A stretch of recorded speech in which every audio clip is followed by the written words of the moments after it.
নমস্কার, আমি Pritam Sengupta. Groww capital India trading স্কুলের আজকের এই ইউটিউব ভিডিওতে আপনাদের সবাইকে স্বাগত জানাই। আজকের এই ভিডিওতে আপনি দেখবেন যে কিভাবে লাইভ মার্কেটে একটা ট্রেডে লস হওয়ার পরেও সেটাকে কিভাবে রিকভার করে প্রফিটে আনা যায়। অবশ্য তার আগে একটা কথা বলে রাখবো, যদি আপনার হাতে সময় না থাকে তাহলে এখন এই ভিডিওটা দেখবেন না, কারণ ভিডিওটা 28 মিনিটের ভিডিও। যদি আপনি ভাবেন যে 5 মিনিট আমার কাছে ধৈর্য নেই, জাস্ট একটুখানি দেখে নেবো, তাহলে কিন্তু আপনার এই ভিডিওটা দেখে কোনো লাভ হবে না। যদি আপনি প্রপার ওয়েতে শিখতে চান, যদি আপনি জানতে চান যে না দেখি কোথায় নিল ট্রেডটা এবং কোথায় এন্ট্রি করলো, কোথায় স্টপ লস লাগালো, কোথায় এক্সিট করলো এবং তারপরে সেকেন্ড ট্রেডটা কোথায় এন্ট্রি করলো, দেন তারপর প্রফিট আসলো, যদি আপনি পুরোটা দেখতে চান তাহলে আপনার হাতে 28 মিনিট সময় নিতে হবে। এবং যদি ভিডিও ভালো লেগে থাকে অবশ্যই লাইক করবেন এবং কমেন্ট বক্সে কমেন্ট করে জানাবেন। আপনাদেরকে আমি একটা কথাই বলেছিলাম যে যত বেশি আপনারা লাইক অ্যান্ড কমেন্ট করবেন আমি তত বেশি করে লাইভ মার্কেটে ভিডিও করব এবং কোথায় এন্ট্রি করছি, কোথায় এক্সিট করছি, এই সমস্ত কিছু আপনাদেরকে আমি বলবো। তো চলুন দেখতে থাকুন ভিডিওটা। মাঝে মাঝে হয়তো এটাও দেখতে পারেন যে মাঝে মাঝে ভয়েস আসবে না, অর্থাৎ এটা ভয়েস আসাটা ব্যাপারটা নয়, ব্যাপারটা হচ্ছে আমি ভিডিওটা কোনোভাবেই এডিট করিনি। যেটুকু সময় আমি ট্রেডটা নিয়েছি এবং সেটা লস করেছি, তারপরে আবার এক্সিকিউট করে আদার্স ট্রেড যেটা নিয়েছি সেটা প্রফিট করেছি, এই সমস্ত কিছু এই ভিডিওটার মধ্যে থাকবে। তো সেই কারণে কোনো এডিটিং নেই, এডিট করিনি। তার জন্যই আপনাদেরকে বললাম যে 28 মিনিট সময় লাগবে এবং অবশ্যই দেখবেন, কারণ অনেক সময় আমি মাইকটা অফ করে রেখেছিলাম এবং স্টুডেন্টরা সেখানে দেখছিল, আমি তাদেরকে দেখাচ্ছিলাম কোথায় ট্রেডটা নিলাম, কীভাবে লসটা রিকভার হলো, সমস্ত কিছু। তো আপনারা এখনও অবধি যারা আমাদের স্টুডেন্ট হননি বা আপনারা যারা এই মুহূর্তে আমাকে দেখছেন, গ্রো ক্যাপিটাল ইন্ডিয়া ট্রেডিং স্কুলে একমাত্র আমি আমাদের স্টুডেন্টদেরকে চেষ্টা করি হাতে ধরিয়ে শেখানোর, অর্থাৎ আমি চেষ্টা করি যে আমি যেগুলো করছি সেই অনুযায়ী তারা যাতে সেটা দেখে শিখতে পারে, তার জন্য প্রতিটা লাইভ সেশানে আমি নিজে তাদেরকে হাতে নিয়ে দেখানোর চেষ্টা করি। এবং যদি আপনি এডুকেশান নেন, আপনি হয়তো বিভিন্ন জায়গায় বিভিন্নভাবে আপনি হয়তো বিভিন্ন টেলিগ্রাম চ্যানেলে কল এখনও নিয়ে যাচ্ছেন, তাহলে কিন্তু আপনি আপনার নিজের বিপদ বাড়াচ্ছেন, কারণ আর কিছু দিনের মধ্যে আপনার টাকাটা কিন্তু লস হয়ে যেতে পারে। তো যদি শিখতে হয় দেখে নিন ভিডিওটা।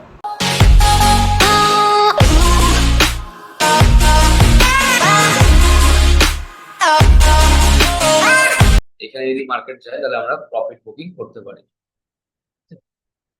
এবং আমার ফাইনাল যে টার্গেট এরিয়া সেটা হচ্ছে 24,585। Final target area 24,585। এটা 1:1 ট্রেড লাইভ। এই কারণেই একটা জিনিস মাথায় রাখবেন, দেখুন আপাতত মার্কেট যেটুকু দেখালো, যেহেতু পিডিএসপিডিএল এর মধ্যে আছে, একটা মোমেন্টামটা স্লো হতে পারে। আর ব্যাংক নিফটি দেখুন এখান থেকে জাস্ট পিডিএল লাইনের কাছ থেকেই কিন্তু রিজেকশন নিচ্ছে, মানে ব্যাংক নিফটি দিয়ে এখান থেকে একটা বুলিশ ক্যান্ডেল বানাতে পারে, তাহলে নিফটি কিন্তু বেরিয়ে যাবে অনেক ফাস্ট ওপর দিকে। ঠিক আছে, এবার ব্যাংক নিফটিকে দরকার যে ব্যাংক নিফটি যদি একটুখানি মুভমেন্ট দিতে পারে তাহলে অবশ্যই এটা ভালো কাজ করবে। এবার এখানে দরকার ব্যাংক নিফটিকে মুভ করার। আর আমরা যদি 1 মিনিটে ব্যাংক নিফটির এই চার্টটা দেখি তাহলে আমরা আরো ক্লিয়ারলি বুঝতে পারবো। দেখুন এটা 1 মিনিটের চার্ট, এটা ব্যাংক নিফটির 5 মিনিটের চার্ট, এ দুটো দেখতে পাচ্ছেন। আর এখানে জাস্ট ব্রেক করেছে, বাট আমরা এই ক্যান্ডেল অনুযায়ী এটা রেখেছি স্টপ লস।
ইন্ডিয়া ভিক্স কে একবার দেখুন।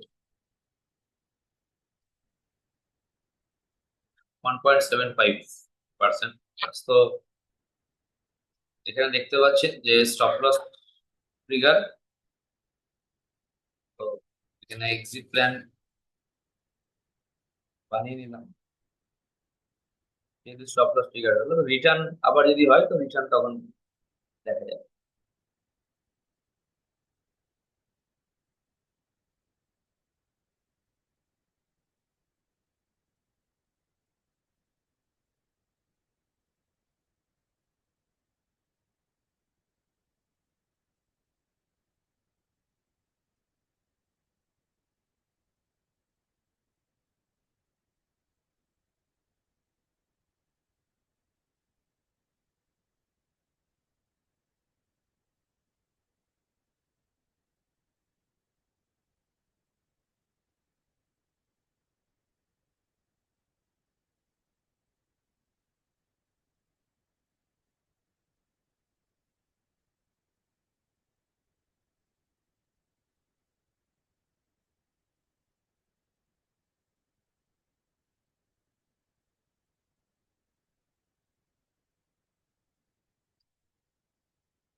এখানে যে মোমেন্টামটা স্টার্ট হলো, এবার এখানে আমরা দেখতে পাবো যে এই জায়গাটাতে যেটা বানাচ্ছে দেখুন, এখানে একটা জোন বানালো, এখানে একটা বানালো, ঠিক আছে। এই দুটো এরিয়া বানালো এবং এখানে আমরা দেখতে পাচ্ছি জাস্ট সাইড বেস পাম্প। এবং ব্যাংক নিফটি দেখুন, ব্যাংক নিফটি যেহেতু নিচের দিকে মুভ করছে, যেটা নিফটিকে টেনে আনছে, তাহলে কিন্তু ব্যাংক নিফটি মুভ করতে পারতো। অর্থাৎ ব্যাংক নিফটি যদি মুভ করে তাহলে তবেই নিফটি কিন্তু মুভ করবে।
কেন মার্কেট আবার ট্র্যাপ করতে পারে?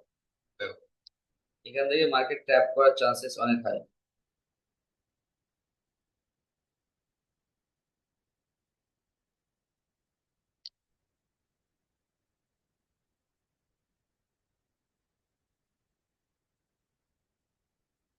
এখান থেকে সোজা উপরের দিকে মুভ করতে পারে।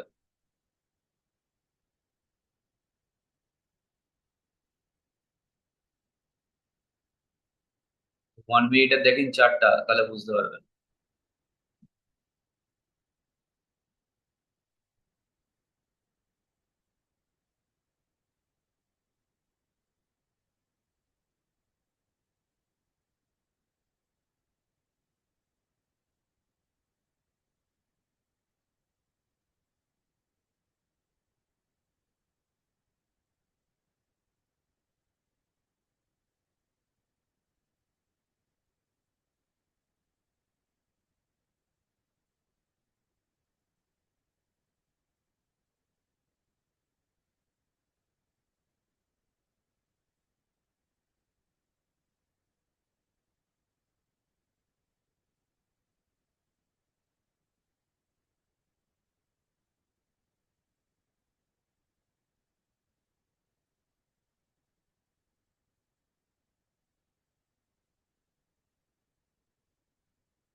বায়ার আসছে কন্টিনিউ, সেলার থাকলেও বায়ার কিন্তু সেইভাবে মুভ করাতে পারছে না।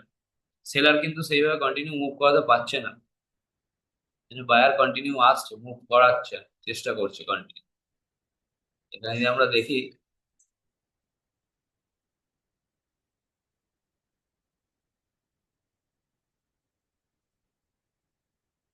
আপ অ্যান্ড ডাউন করে করে ব্যাংক নিফটির জন্য মেন সমস্যাটা তৈরি হচ্ছে। ব্যাংক নিফটি যদি মুভ করে দেয় না, তাহলে বেরিয়ে যাবে উপর থেকে। ব্যাংক নিফটির মুভমেন্ট চাই, ব্যাস, আর কিছু নেই।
এখান থেকে একটা হাই তৈরি করার পর এটা একটা লোয়ার হাই পয়েন্ট আবার তৈরি করার চেষ্টা করছে।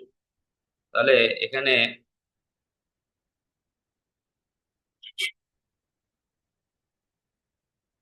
যদি লোয়ার হাই একটা তৈরি করার চেষ্টা করে, তাহলে কিন্তু একটা ডাউন সাইড মুভমেন্ট আসতে পারে, চান্সেস কিন্তু থাকতে পারে, আসতে পারে। এই এরিয়াটা যদি ব্রেক না করতে পারে,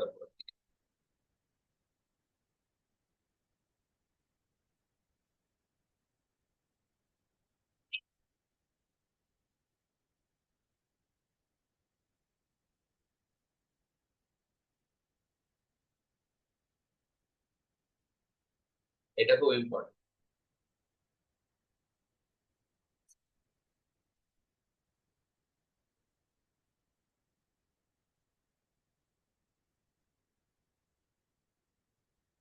ব্যাংক নিফটি রিভার্সাল চাই তবে হবে। হয়তো দুটো সিঙ্ক্রোনাইজেশন নেই, তাই তার জন্য এই প্রবলেমটা আসছে। দুজনটার মধ্যে সিঙ্ক্রোনাইজেশন নেই, যার জন্য এই প্রবলেম।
এখানে দেখতে হবে যে এটা যদি এটা স্টপ লস, যদি এটা ব্রেক করে, তার মানে ট্রেন্ড আবার রিভার্স যাচ্ছে, আবার আপসাইডের দিকে আরেকটা হাই তৈরি হতে পারে। আর যদি মার্কেট এখান থেকে না গিয়ে রাউন্ড সাইড ফল করে দেয়, বা এই যে লেভেলটা আছে এই লেভেলটা যদি ব্রেক হয়ে যায়, তাহলে কিন্তু আরো নিচের দিকে আসতে পারে।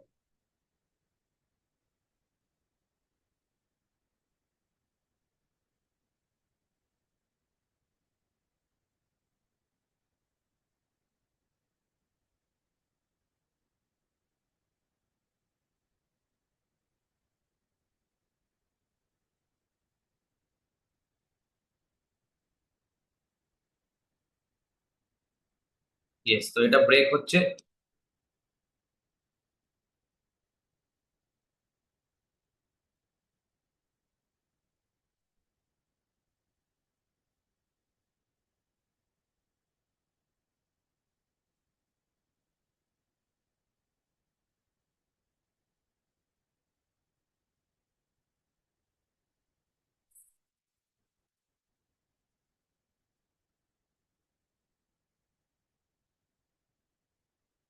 এটা ঘুরিয়ে করা যেতে পারে, ঠিক আছে, রিভার্স।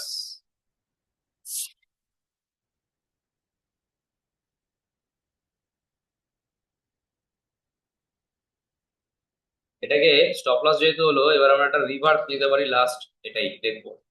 এটা ফাইনাল, এটা অ্যান্ড এটা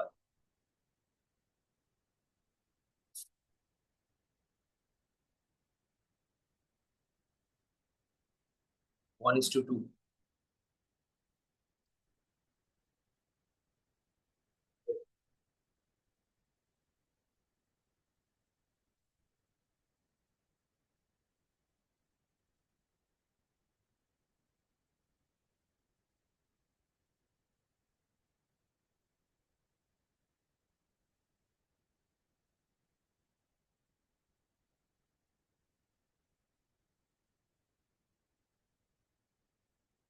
তার মানে প্রথমটা যদি স্টপ লস হয়, পরেরটা রিভার্স করার জন্য এটা করা হয়েছে।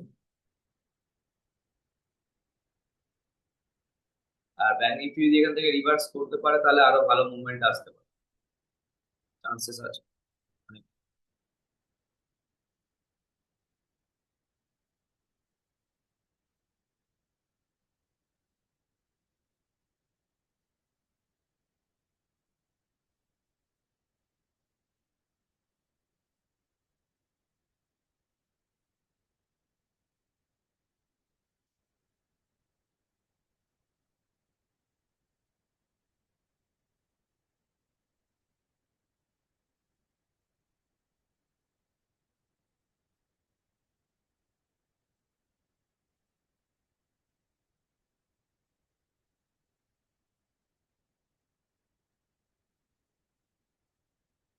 যখন ডে হাই যদি ব্রেক হয় তাহলে আরো ভালো মুভমেন্ট আসবে। এটা হচ্ছে day high 24,476। Day high break হলে আরো ভালো মোমেন্টাম দেখতে পাওয়া যেতে পারে।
টার্গেটে গেলে আগের ট্রেডটা যেটা আমাদের লস হয়ে থাকে এটা প্রফিটে যাবে, অ্যান্ড প্রফিট বুক করা যেতে পারে।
তিরিশ পিরিয়ডের মধ্যে মার্কেট স্লোই থাকে,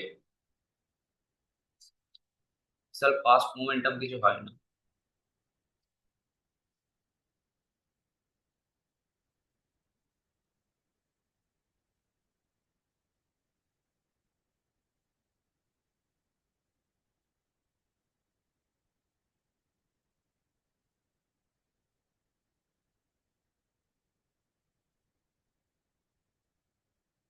যে ব্যাংক নিফটি রিভার্সাল দিচ্ছে না, তো ব্যাংক নিফটি এই এরিয়া অব্দি আসতে পারে,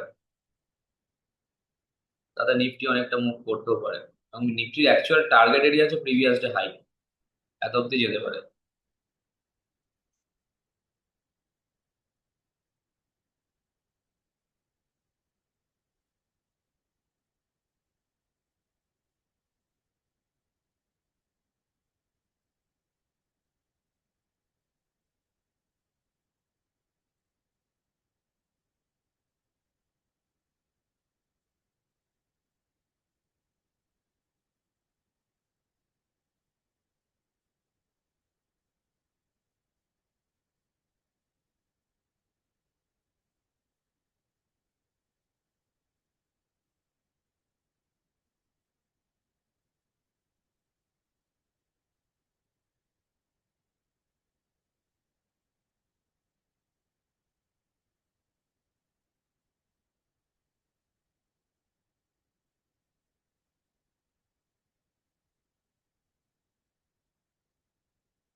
আমি কিছুটা কোয়ান্টিটি বুক করে দিলাম। ঠিক আছে,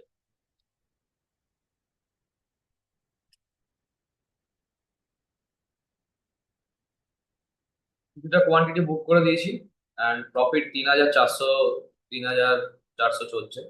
ঠিক আছে, লস রিকভার করে দিয়ে আগেরটা যেটা লস হয়েছিল, মানে ফার্স্ট ট্রেডটা যেটা আমার লস হয়েছিল সেটা রিকভার হয়ে গেছে, এবং আহ, এখন আবার হচ্ছে। তো এটাকে যেহেতু এসবিসি এসেছে, একটা জাস্ট একটু যাওয়া যেতে পারে, কন্টিনিউশনে নিয়ে যাওয়া যাবে। ঠিক আছে, তো আমি লট সাইজটা বাড়িয়েছিলাম বলে সেই কারণে, তো দেখা যাক কি হয়।